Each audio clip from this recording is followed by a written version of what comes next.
ਅੱਜ ਅਸੀਂ ਤੁਹਾਨੂੰ ਇੱਕ ਅਜਿਹੀ ਭਿਆਨਕ ਤੇ ਚਮਤਕਾਰੀ ਘਟਨਾ ਬਾਰੇ ਦੱਸਾਂਗੇ ਜੋ ਸ਼ਾਇਦ ਹੀ ਤੁਸੀਂ ਕਦੀ ਪਹਿਲਾਂ ਸੁਣੀ ਜਾਂ ਦੇਖੀ ਹੋਵੇਗੀ। ਅਜਿਹੀ ਘਟਨਾ ਕੀ ਸੁਣ ਕੇ ਤੁਹਾਡਾ ਦਿਲ ਦਹਿਲ ਉੱਠੇਗਾ ਤੇ ਮੁੱਖੋਂ ਵਾਹਿਗੁਰੂ ਵਾਹਿਗੁਰੂ ਆਪਣੇ ਆਪ ਹੀ ਨਿਕਲ ਜਾਵੇਗਾ।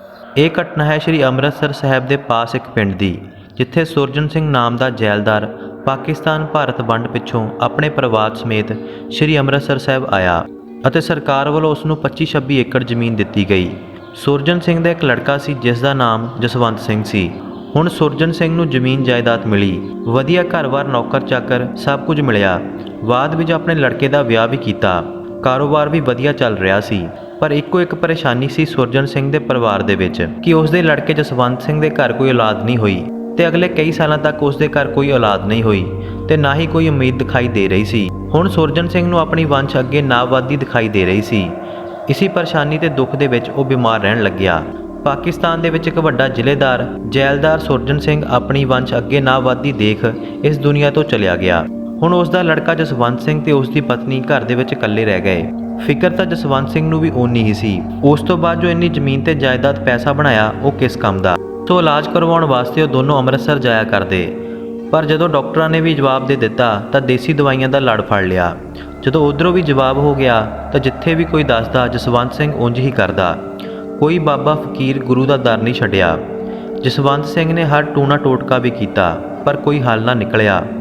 ਆਖਿਰ ਇਹਨਾਂ ਸਾਰਿਆਂ ਤੋਂ ਪਰੇਸ਼ਾਨ ਹੋ ਕੇ ਉਸ ਨੂੰ ਬਾਬਿਆਂ ਦੇ ਉੱਤੇ ਗੁੱਸਾ ਆਉਣ ਲੱਗਿਆ ਤੇ ਉਹ ਸ਼ਰਾਬ ਦਾ ਆਦੀ ਬਣ ਗਿਆ। ਪਰੇਸ਼ਾਨੀ ਨਾ ਸਹਿਣ ਕਾਰਨ ਉਹ ਦਿਨ ਰਾਤ ਨਸ਼ੇ ਦੇ ਵਿੱਚ ਰਹਿੰਦਾ ਸੀ ਤੇ ਬਾਬਿਆਂ ਨੂੰ ਗਾਲਾਂ ਕੱਢਦਾ ਰਹਿੰਦਾ। ਆਪਣੇ ਘਰ ਆਏ ਬਾਬਿਆਂ ਫਕੀਰਾਂ ਨੂੰ ਤਾਂ ਉਹ ਸ਼ਰਾਬ ਦੇ ਨਸ਼ੇ ਦੇ ਵਿੱਚ ਕੁੱਟ ਵੀ ਦਿੰਦਾ। ਹੁਣ ਜਿਹੜੀ ਵੀ ਉਮੀਦ ਸੀ ਉਹ ਬੁੱਝ ਚੁੱਕੀ ਸੀ। ਸੋ ਇੱਕ ਦਿਨ ਬਾਬਾ ਦਰਸ਼ਨ ਸਿੰਘ ਕਮਰਾਵਾਂ ਵਾਲੇ ਉਸੇ ਜੈਲਦਾਰ ਦੇ ਘਰ ਪਹੁੰਚੇ। ਘਰ ਦੇ ਵਿੱਚ ਜਸਵੰਤ ਸਿੰਘ ਦੀ ਪਤਨੀ ਹੀ ਸੀ। ਬਾਬਾ ਜੀ ਨੇ ਉਸ ਦੀ ਪਤਨੀ ਨੂੰ ਕਿਹਾ ਕਿ ਬੀਬਾ, ਅੱਜ ਤੇਰੀ ਸੇਵਾ ਗੁਰੂ ਰਾਮਦਾਸ ਜੀ ਦੇ ਘਰ ਦੇ ਵਿੱਚ ਪਾਉਣੀ ਹੈ। ਗੁਰੂ ਰਾਮਦਾਸ ਜੀ ਦਾ ਹੁਕਮ ਹੋਇਆ ਹੈ। ਉਸ ਦੀ ਪਤਨੀ ਨੇ ਕਿਹਾ ਕਿ ਬਾਬਾ ਜੀ, ਸੇਵਾ ਤਾਂ ਮੈਂ ਪਾ ਦਿੰਦੀ ਹਾਂ, ਪਰ ਮੇਰੇ ਪਤੀ ਦੇ ਆਉਣ ਤੋਂ ਪਹਿਲਾਂ ਇੱਥੋਂ ਚਲੇ ਜਾਓ। ਜਦੋਂ ਬਾਬਾ ਜੀ ਨੇ ਕਾਰਨ ਪੁੱਛਿਆ ਤਾਂ ਜਸਵੰਤ ਸਿੰਘ ਦੀ ਪਤਨੀ ਨੇ ਸਭ ਕੁਝ ਦੱਸ ਦਿੱਤਾ। ਬਾਬਾ ਜੀ ਨੇ ਸਾਰੀ ਗੱਲ ਸੁਣ ਕੇ ਕਿਹਾ ਕਿ ਹੁਣ ਤਾਂ ਮੈਂ ਇੱਥੋਂ ਪ੍ਰਸ਼ਾਦਾ ਛਕ ਕੇ ਹੀ ਜਾਵਾਂਗਾ। ਜੋ ਵੀ ਘਰ ਦੇ ਵਿੱਚ ਪਿਆ ਹੈ ਉਹ ਲੈ ਆ। ਉਸ ਦੀ ਪਤਨੀ ਨੇ ਬਾਬਾ ਜੀ ਦੀ ਸੇਵਾ ਕੀਤੀ।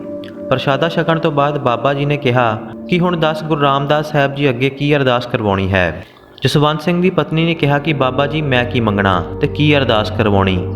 ਘਰ-ਬਾਰ, ਪੈਸਾ, ਜ਼ਮੀਨ ਸਭ ਕੁਝ ਹੈ। ਜੇਕਰ ਨਹੀਂ ਹੈ ਤਾਂ ਉਹ ਸਿਰਫ ਔਲਾਦ। ਸ਼ਾਇਦ ਮੇਰੇ ਕਰਮ ਹੀ ਖਰਾਬ ਹਨ ਜੋ ਔਲਾਦ ਦਾ ਮੂੰਹ ਜਿਉਂਦੇ ਜੀ ਨਹੀਂ ਦੇਖ ਸਕਦੀ। ਇਹ ਗੱਲ ਸੁਣ ਕੇ ਬਾਬਾ ਜੀ ਨੇ ਕਿਹਾ ਕਿ ਬੀਬਾ, ਤੂੰ ਗੁਰੂ ਰਾਮਦਾਸ ਸਾਹਿਬ ਦੇ ਘਰ ਦੀ ਸੇਵਾ ਕੀਤੀ ਹੈ ਤੇ ਅੱਜ ਤੇਰੀ ਅਰਦਾਸ ਵੀ ਜ਼ਰੂਰ ਹੋਵੇਗੀ। ਇਹ ਗੱਲ ਤਾਂ ਬਿਲਕੁਲ ਸੱਚ ਹੈ ਕਿ ਤੂੰ ਜਿਉਂਦੇ ਜੀ ਆਪਣੇ ਬੱਚੇ ਦਾ ਮੂੰਹ ਨਹੀਂ ਦੇਖ ਪਾਵੇਂਗੀ। ਤੇਰੇ ਭਾਗਾਂ ਦੇ ਵਿੱਚ ਇਹੋ ਲਿਖਿਆ ਹੋਇਆ ਹੈ। ਪਰ ਗੁਰੂ ਨਾਨਕ ਦੇ ਘਰ ਦੇ ਵਿੱਚੋਂ ਕੋਈ ਵੀ ਖਾਲੀ ਨਹੀਂ ਮੁੜਦਾ। ਬਾਬਾ ਜੀ ਨੇ ਬਚਨ ਕੀਤੇ ਕਿ ਚਾਹੇ ਤੂੰ ਆਪਣੇ ਜਿਉਂਦੇ ਜੀ ਆਪਣੇ ਬੱਚੇ ਦਾ ਮੂੰਹ ਨਹੀਂ ਦੇਖ ਸਕਦੀ, ਪਰ ਤੇਰੇ ਘਰ ਔਲਾਦ ਜ਼ਰੂਰ ਹੋਵੇਗੀ। ਇੰਨੀ ਗੱਲ ਕਹਿ ਕੇ ਬਾਬਾ ਜੀ ਉੱਥੋਂ ਚਲੇ ਗਏ। ਕੁਝ ਮਹੀਨਿਆਂ ਬਾਅਦ ਜਸਵੰਤ ਸਿੰਘ ਤੇ ਉਸ ਦੀ ਪਤਨੀ ਨੇ ਦੁਬਾਰਾ ਟੈਸਟ ਕਰਵਾਏ ਤੇ ਟੈਸਟ ਪੋਜ਼ਿਟਿਵ ਆਇਆ। ਹੁਣ ਜਸਵੰਤ ਸਿੰਘ ਦੇ ਘਰ ਔਲਾਦ ਹੋਣ ਦਾ ਸਮਾਂ ਆ ਚੁੱਕਿਆ ਸੀ। ਜਸਵੰਤ ਸਿੰਘ ਨੇ ਸਾਰੇ ਪਿੰਡ ਤੇ ਰਿਸ਼ਤੇਦਾਰਾਂ ਵਿੱਚ ਖੁਸ਼ੀ ਮਨਾਈ। ਉਸ ਨੇ ਇਸੇ ਖੁਸ਼ੀ ਦੇ ਵਿੱਚ ਸ਼ਰਾਬ ਵੀ ਛੱਡ ਦਿੱਤੀ।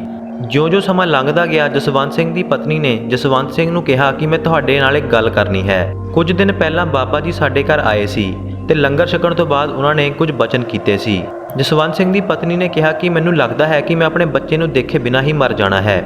ਜਸਵੰਤ ਸਿੰਘ ਨੇ ਕਿਹਾ ਕਿ ਇਸ ਤਰ੍ਹਾਂ ਨਾ ਬੋਲ। ਉਸ ਦੀ ਪਤਨੀ ਨੇ ਕਿਹਾ ਕਿ ਜੇਕਰ ਸੰਤਾਂ ਦਾ ਇਹ ਬਚਨ ਕਿ ਤੁਹਾਡੇ ਘਰ ਔਲਾਦ ਹੋਵੇਗੀ, ਇਹ ਬਚਨ ਪੂਰਾ ਹੋਇਆ ਤੇ ਮਰਨ ਵਾਲਾ ਬਚਨ ਵੀ ਪੂਰਾ ਹੀ ਹੋਵੇਗਾ। ਹੁਣ ਇੱਕ ਪਾਸੇ ਬੱਚੇ ਦੇ ਆਉਣ ਦੀ ਖੁਸ਼ੀ ਵੀ ਸੀ ਤੇ ਨਾਲ-ਨਾਲ ਇੱਕ ਗਮ ਵੀ ਉਸ ਦੇ ਨਾਲ ਚੱਲਦਾ ਰਿਹਾ। ਸਮਾਂ ਲੰਘਦਾ ਗਿਆ ਤੇ ਹੁਣ ਬੱਚੇ ਹੋਣ ਦਾ ਸਮਾਂ ਨੇੜੇ ਆ ਚੁੱਕਿਆ ਸੀ। ਇੱਕ ਸਿਆਣੀ ਦਾਈ ਨੂੰ ਸੇਵਾ ਦੇ ਲਈ ਪਹਿਲਾਂ ਹੀ ਘਰ ਦੇ ਵਿੱਚ ਰੱਖ ਲਿਆ ਗਿਆ। ਪਰ ਜਦੋਂ ਸਮਾਂ ਆਇਆ ਤਾਂ ਦਾਈ ਨੇ ਵੀ ਹੱਥ ਖੜੇ ਕਰ ਦਿੱਤੇ ਤੇ ਕਹਿਣ ਲੱਗੀ ਕਿ ਇਸ ਦੀ ਹਾਲਤ ਬਹੁਤ ਖਰਾਬ ਹੈ।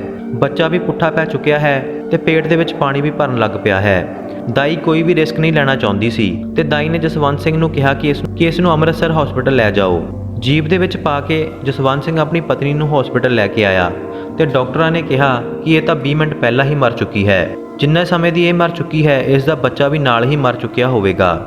ਹੁਣ ਜਿੰਨੀ ਵੀ ਉਮੀਦ ਸੀ ਉਹਨਾਂ ਉੱਤੇ ਪਾਣੀ ਫਿਰ ਚੁੱਕਿਆ ਸੀ। ਪਹਿਲਾਂ ਤਾਂ ਜਸਵੰਤ ਸਿੰਘ ਦੇ ਨਾਲ ਪਤਨੀ ਸੀ ਤੇ ਹੁਣ ਪਤਨੀ ਦੇ ਜਾਣ ਤੋਂ ਬਾਅਦ ਜਸਵੰਤ ਸਿੰਘ ਇਕੱਲਾ ਰਹਿ ਗਿਆ। ਆਪਣੀ ਪਤਨੀ ਦੀ ਲਾਸ਼ ਨੂੰ ਜਸਵੰਤ ਸਿੰਘ ਘਰ ਲੈ ਕੇ ਆਇਆ।